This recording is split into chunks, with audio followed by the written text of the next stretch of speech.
European football's gilded elite assembling for Saturday's Champions League final in Kiev will be more abuzz with intrigue than normal after UEFA's public slapdown of the FIFA president Gianni Infantino's effort to railroad through a new format for the Club World Cup.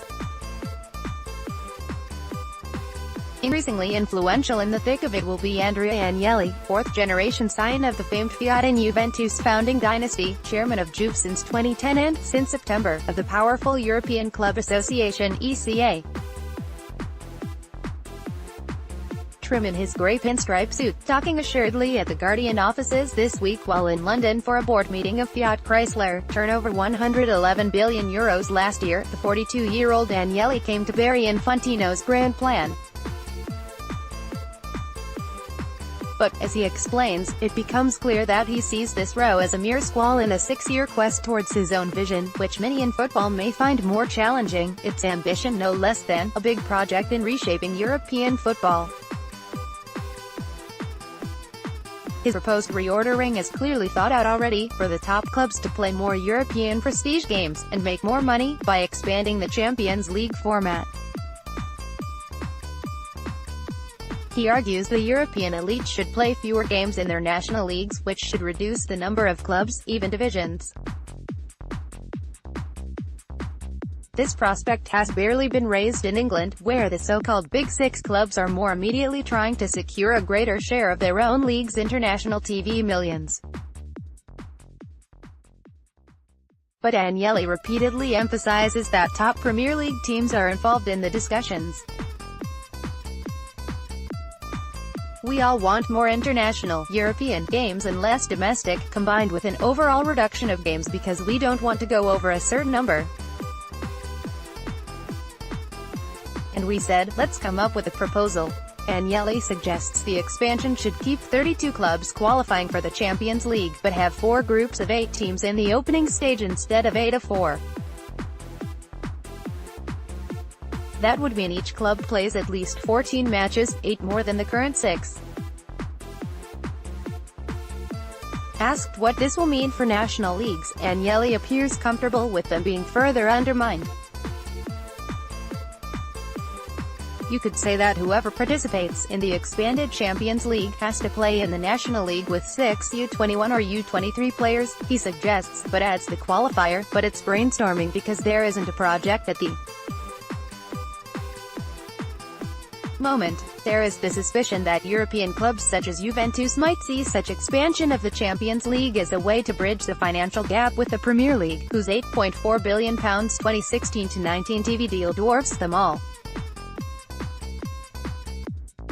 Juventus are exceptional in Serie A for having modernized, opening the Allianz Stadium in 2011 and dramatically improved their football and financial performances. Revenues last year were €563 million, up 45% since Agnelli took over in 2010 following the 2006 Calciopoli scandal.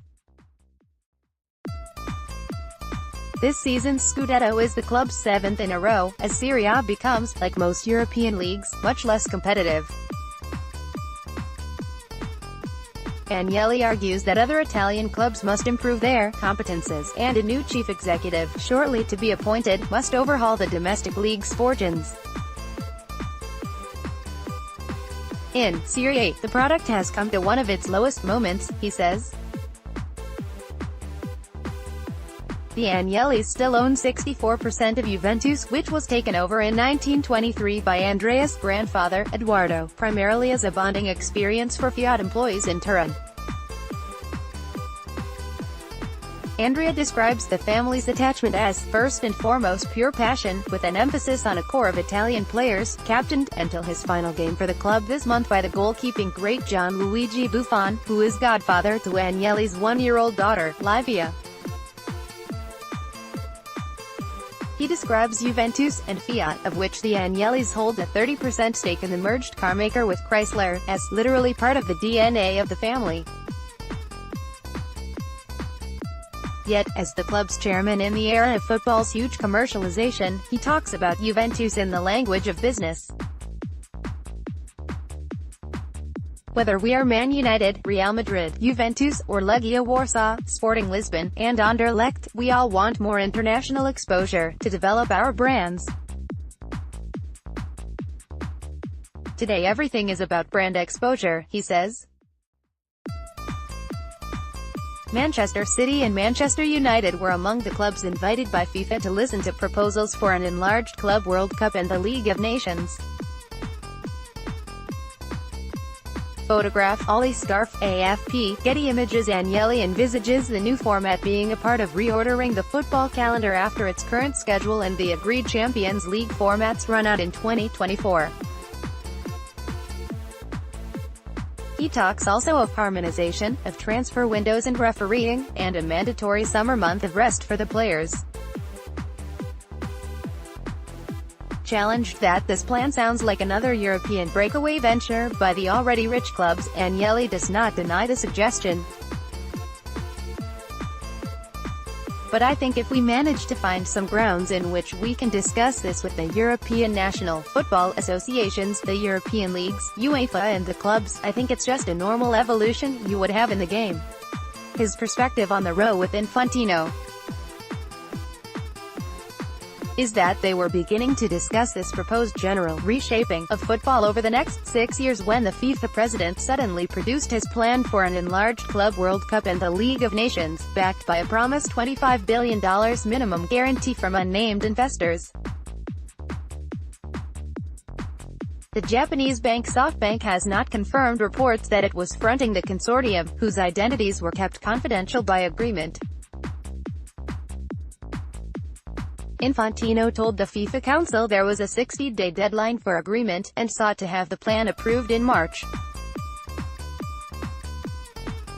The FIFA Council refused and asked for more time. Probably the first time that a motion didn't pass within the FIFA Council. Agnelli says wryly. That should make you think. Then Infantino invited 7 top clubs, including Manchester United and Manchester City, to hear the proposals in Zurich, infuriating the ECA because it represents the clubs collectively.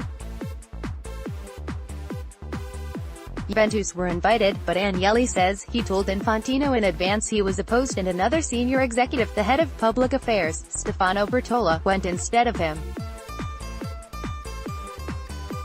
With big money promised to participating clubs, Real Madrid and Barcelona emerged talking positively, but Agnelli is scathing about the whole process. If you go around to anybody saying, "Do you want to play football for a couple of weeks, on average you get €150 million, the answer is going to be yes. It's fairly obvious. Whatever you propose in football you will not be 100% backed.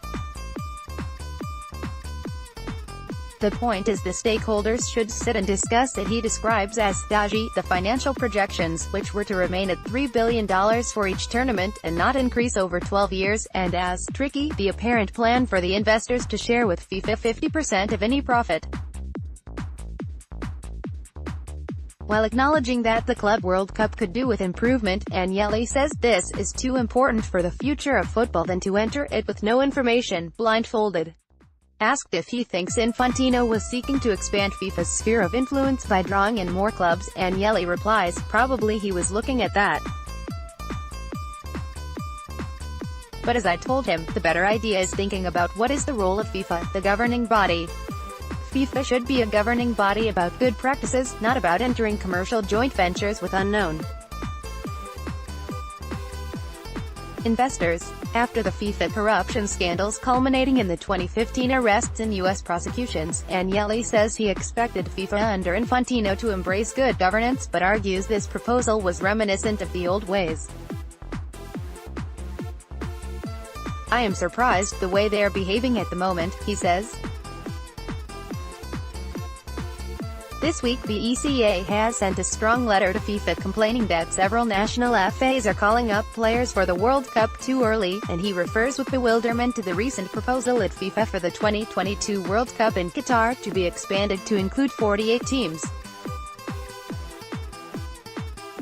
Hence, he says, it is difficult to understand what is really going through the FIFA president's mind at this moment.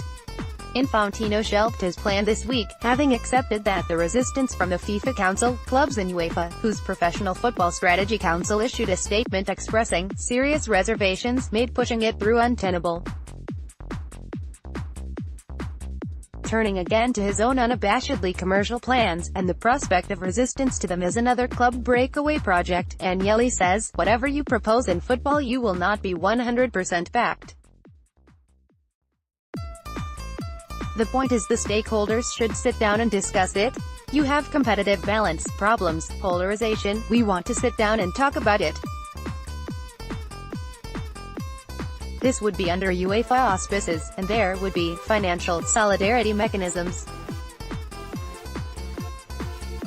I am on the record with you, but I can assure you that many of my colleagues have very similar views." Then he was off for more business in London before heading to Kiev, having dismissed the FIFA president's dash for cash as a skirmish on the way to his own more substantial campaign to reshape European football and advance the top clubs even further.